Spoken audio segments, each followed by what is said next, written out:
You ask Tiger to calculate.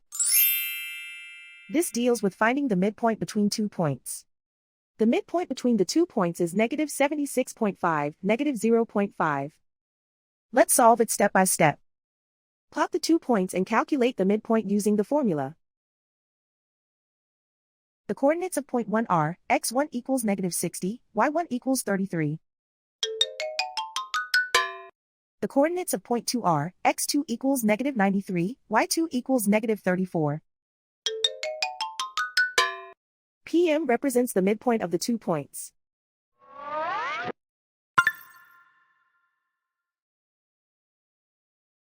Use the x values in the midpoint formula to find the midpoints x. x1 equals negative 60. x2 equals negative 93. Simplify the arithmetic.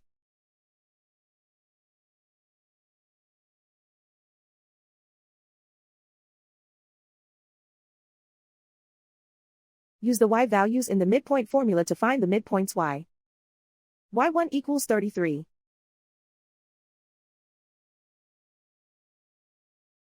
y2 equals negative 34.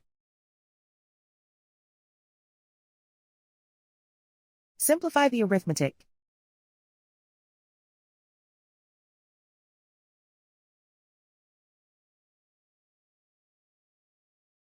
And so, the midpoint is negative 76.5, negative 0.5.